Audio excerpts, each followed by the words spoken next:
Не доедем ни хрена. Всем привет, вы на канале Делай Сам. Итак, столкнулся с такой проблемой.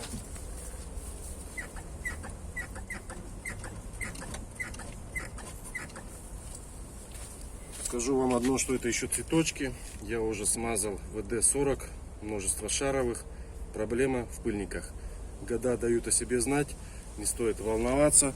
Берем Донкрат, откручиваем колесо, либо заезжаем на яму и проверяем пыльники на шаровых. В моем случае порвалось более 5 пыльников разом. Итак, вот я поменял на прямом рычаге, получается, пыльник, и поменял на кривом рычаге. Что касается с этой стороны, так вот, обратите внимание, видите, как разорвался пыльник. И также самое и здесь. От этого скрип, как у телеги, и с одной и с другой стороны был, поэтому изначально думал, что это вообще стойки, но потом, когда подлез под машину, понял, что это проблема в шаровых. Все. Рычаг благополучно снят. Обратите внимание, как разорван пыльник. Просто капец ему пришел, от этого и скрип. Оп, готово. Все, палец на месте остался, шаровая вышла. Обратите внимание на пыльник, в каком он состоянии. Просто капец. От этого были все скрипы. Кстати, вот единственные пыльники, которые не менял на рычагах рейки, с правой стороны и слева. И вот обратите внимание, вот это вот клей я наносил, когда реставрировал вот эти рычаги, менял пыльники, которые порвались, новые. Я заклеил просто вот таким вот клеем, моментом. Скажете, заколхозил, дело ваше. Но мне доверия нету новым ни пыльникам, ни запчастям. Я стараюсь из старого выжать максимально.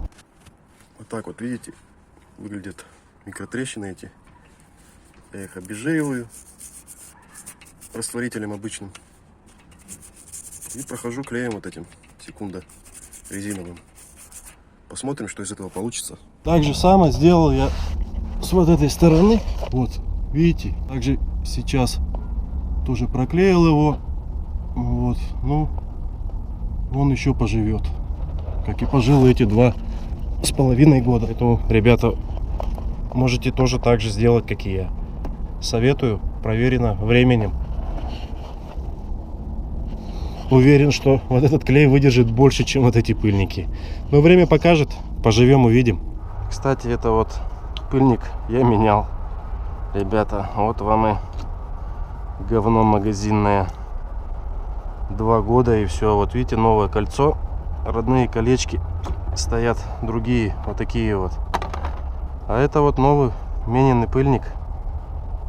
Такое говно продают, к сожалению. Ничего не поделаешь. Буду сейчас менять. Проблема также была приобрести пыльники. Ездил вот сейчас покупал. Ходят они от X5. Вот это вот родной. Идет у нас пыльник, который стоит на E39. Вот этот идет с X5. Конкретно на E39 пыльников нету. Также вот купил по 1000 тенге универсальные. Делаются у нас то ли в Тимиртау, то ли в Караганде. Не знаю где, но они похожи, идентичны. Ну, приступим снимать. Вот так вот. Так что не факт. Поставишь новое и через 2 года будешь же его менять. Это капец. Конечно, очень печально. Аж слезы на глазах наворачиваются. Новый пыльник.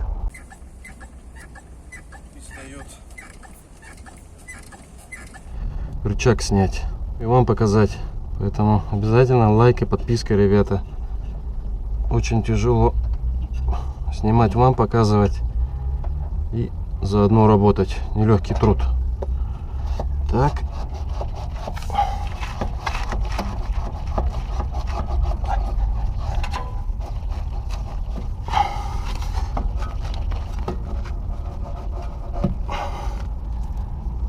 Плотный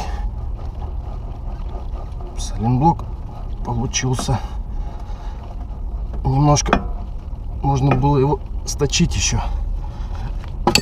Плотно, видите, заходит. Вот это вот у нас кировский сайлентблок. ездит уже почти 3-й год.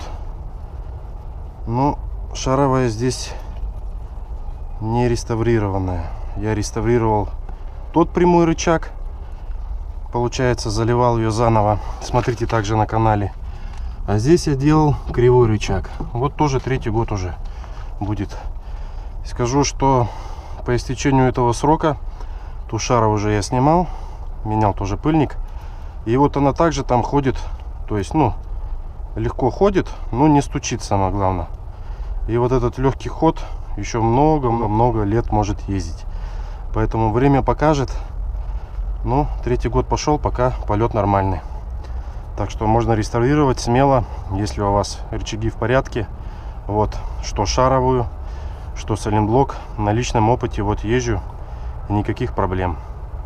Здесь вот единственное, надо немножко подточить, срезать эту резину. Я срежу, потому что она лишняя просто. Видели, как плотно стоит. Все, как-то так выглядит новый пыльник. Также здесь подрезал просто ножом, срезал лишнюю резину.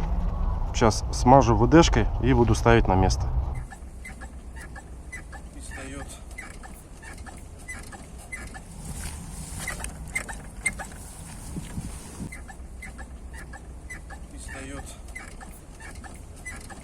Изначально думал, что это вообще стойки, но потом, когда подлез под машину, понял, что это проблема в шаровых. Возможно, скрип все-таки идет со стороны стоек. Если стойки выбежали, от них скрипа не будет никакого. В моем случае масло со стоек выбежало, но они не скрипят. Скрипеть может от уплотнительной резинки, которая установлена между пружиной и самой стойкой. Также скрип может исходить от поврежденной опоры. Ну а вы не забывайте подписываться на канал. Впереди только полезная жизненная информация. Всем удачи! Ты на 20-ку эту молока у бабушки купишь сейчас. Что за конец?